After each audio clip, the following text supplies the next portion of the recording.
Eden Prairie, Minnesota. It sounds, well, quite peaceful, doesn't it? It does. But the origin of that name, it's actually quite a story. Oh, yeah. Yeah. Yeah, back in 1853, there was this author, Elizabeth Fries Elliott. She visited the prairie out here and apparently remarked that it reminded her of the Garden of Eden. Huh.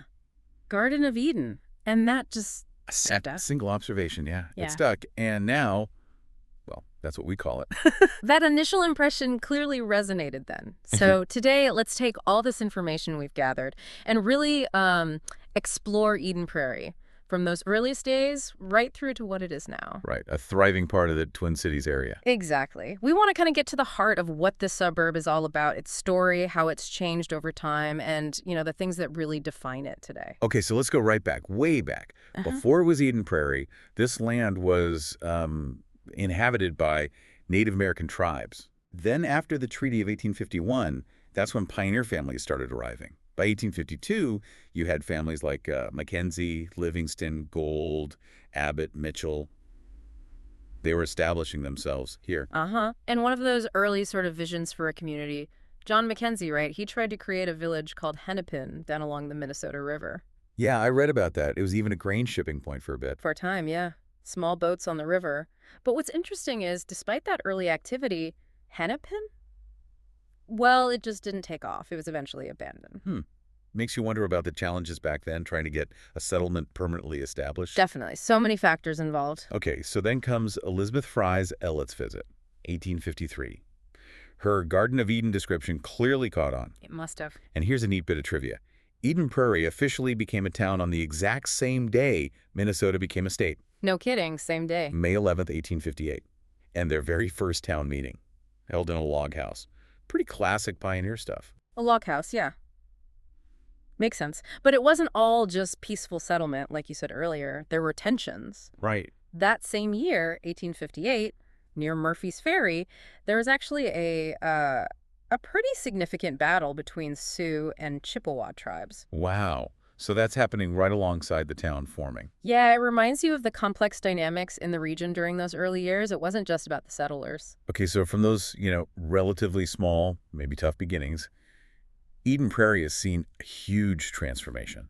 Huge is right. Between 1880 and 1960, so like 80 years, the population only went up by about 700 people.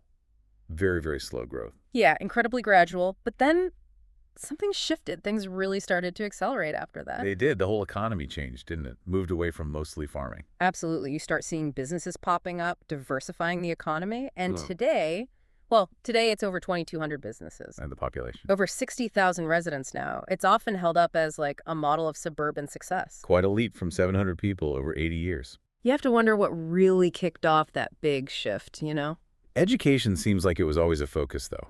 Even early on. The first schoolhouse was built way back in 1854. Another log structure, right, like the first town hall. Yep. Then, fast forward a bit, April 1924, the new consolidated school opened. That sounds like a big step up. Oh, definitely. It had modern amenities like plumbing and electricity. Huge deal back then. And that school wasn't just for classes, was it? No, not at all. That gymnasium, for instance, it doubled as a community movie theater in the late 20s and 30s. Really? Movies in the school gym? Yeah, and a meeting space, too. It was clearly a real center for the community, not just the kids. You can really trace the school system growing. First 8th grade graduation in 24, first high school seniors in 29. And they even had an early school paper, The Buzzer, started in 1926. The Buzzer. Love it. Yeah, then later renamed The Erie in 61. And they had homecoming pretty early, too. 1931, but it was a basketball game first. Right, football didn't become the homecoming game until, 1958? Yeah, 1958. School colors, scarlet and black, came in 1928. And the Eagles mascot around 37. So those traditions go way back. They do. And that original consolidated school building, it kept being used as an elementary school even after the new high school opened in 61. The one that's now Central Middle School. Exactly. It's quite a journey leading up to the Eden Prairie schools celebrating their 100th anniversary just recently in the 2023-24 school year. Wow, a century of schools. That really shows how central education has been to the community's identity. And it's not just the K-12 schools. The library system has its own history. Right. A new community library building opened in 1986. And I saw they even hosted a hydrogen fuel cell demonstration back in 2004. Interesting. So it's a place for more than just books, Yeah. like that meeting you mentioned about local journalism happening there recently. Exactly. And then you also have the Eden Prairie Community Center on Valley View Road, offering all sorts of facilities and services. It reinforces that focus on community resources. Okay, shifting gears a bit to how the city physically grew, infrastructure must have been key, like the railroad. Oh, absolutely. The Minneapolis and St. Louis Railroad arriving in 1871, that would have been a major catalyst. Yeah, railroads always seem to open things up. They connected places, enabled trade, attracted people.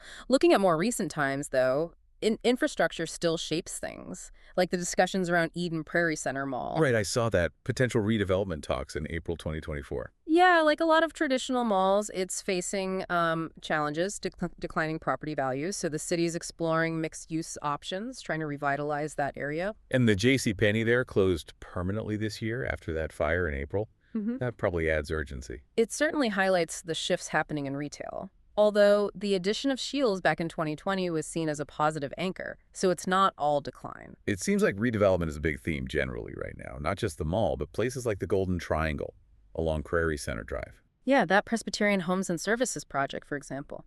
The economic bus tour they did in June 2024 was specifically to showcase those kinds of changes. Because the city is pretty much built out, isn't it? Like 98% developed. Pretty much. So future growth really has to focus on infill, repurposing existing spaces, redevelopment, not so much outward expansion. And they're looking at new transportation tech, too. Autonomous shuttles. Yeah, Southwest Transit unveiled an autonomous vehicle shuttle service just last November, funded by a Metro Council grant, aimed at areas like the Golden Triangle and the city center, trying to improve connectivity. Interesting. And light rail is still planned, too. Yep, a station plan near Town Center Place, west of Flying Cloud Drive. Service is expected to start, I think, in 2027. That'll be another big change for getting around. Okay, so beyond buildings and roads, Yeah.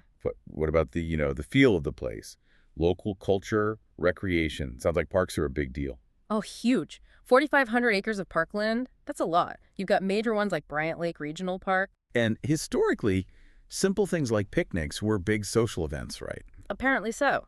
And today you've got places like Staring Lake Park, which has, well, everything. An archery range, that popular sledding hill. They do summer plays there, too, don't they, in the amphitheater? Yeah. And then Round Lake Park and Beach, that's where Schooner Days usually happens, and the 4th of July fireworks, big community gathering spots. And it's interesting how they adapt. That Lookout Park Wayside closed because of airport safety concerns. Right, near Flying Cloud Airport. So the city's pointing people towards other spots, like the Minnesota River Vista Overlook or Prairie Bluff Conservation Area for those views. Makes sense. And they're investing in trails, too, like the Elizabeth Fry's Ellett Interpretive Trail, named after the woman who named the place, though it's closed for upgrades right now. Until December 2025, I think. Yeah. Shows they value that history and nature connection. Definitely. And, to really get a feel for a place, you got to look at the food scene. Yeah, yes.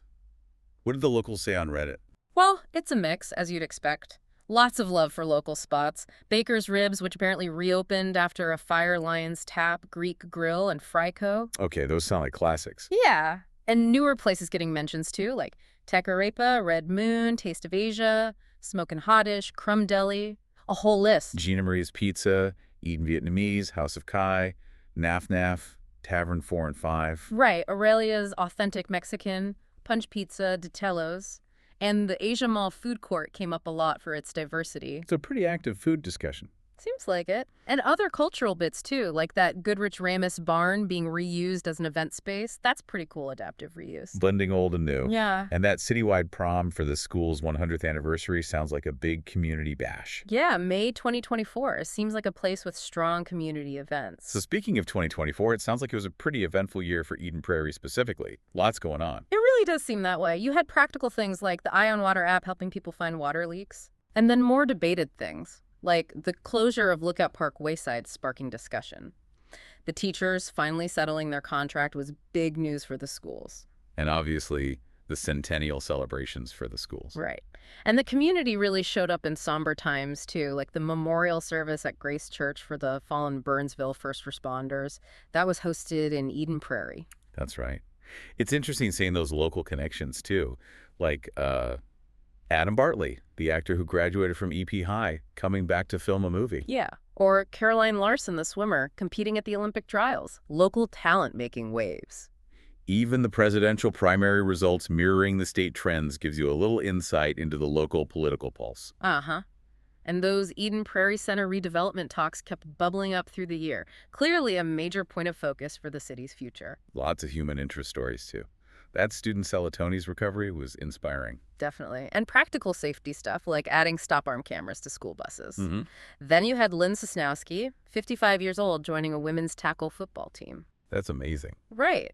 And the city addressing infrastructure issues like ensuring the water system was okay regarding PFAS concerns or approving the Asia Mall parking expansion to handle growth. But there was tragedy, too, unfortunately. The death of firefighter Joseph Johns must have hit the community hard. Terribly sad. Hmm. And the drowning of the young boy with autism, Yeah. that raised serious safety concerns. Yeah. Even things like frustrations over the high school graduation ceremony leading to calls for change. It shows people are engaged. Engaged, yeah. And paying attention to local politics, like the controversy around the Hennepin County commissioner candidate who had Eden Prairie precincts. Right. It's a whole tapestry of events, big and small. It really is. Yeah. From planning to restore the old Flying Red Horse Monument. A gas station sign. Yeah, to launching a community solar garden at the community center, celebrating veterans like John Ellert taking that flight at Flying Cloud Airport, remembering community figures like Tim Richard or former Superintendent Jerry McCoy. Dealing with current issues like the school board needing an interim member because of a deployment, or the controversy over the Riley Purgatory Bluff Creek Watershed District buying land. Tracking school progress, launching safety task forces, navigating local elections, even national attention for the local news outlet, EPLN. And difficult things like that wrongful death lawsuit against Shields or Dean Phillips's presidential run having local roots. It was a very full year. Absolutely, a snapshot of a busy, evolving suburb. So getting those direct local perspectives, like from the Reddit discussions you mentioned, that adds another layer. It really does. It gives you that unfiltered ground-level view. And it's varied. As you'd expect. Right. A lot of people praise the quality of life.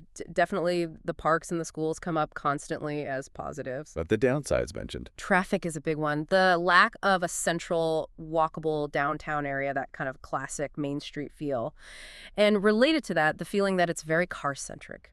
Are there comparisons to other suburbs? Oh, yeah. People compare it to Minnetonka or Adena, often highlighting differences in sort of the vibe or the way they've developed. Adena may be seen as older money, Minnetonka maybe more lake-focused, Eden Prairie having its own character. And the food thing came up again. Local versus chain? Yep. Mentions of really well-regarded local places, but also some grumbling about maybe too many chain restaurants. But that appreciation for the natural spaces, Staring Lake, the river valley, that seems pretty consistent. People really value that. So when you pull it all together, wow. Eden Prairie has come a long way since Elizabeth Elliot saw it as a garden. A really long way. It's clearly been shaped by, well, that natural beauty she saw, but also its location near the cities and a pretty consistent focus on development and planning. Yeah, it feels like a place with deep roots in its history, but also very focused on community, education, and ongoing change. The business landscape, infrastructure. It's not standing still. Not at all. It's a fascinating picture of how a suburb grows, changes, faces challenges, and tries to build its future. It really makes you think, doesn't it? How that past, that Garden of Eden naming, the slow start, the later boom, how it all still echoes in the Eden Prairie of today. What parts of its story seem familiar from other places you know, and what unique things, challenges, or opportunities might be next for this particular suburb.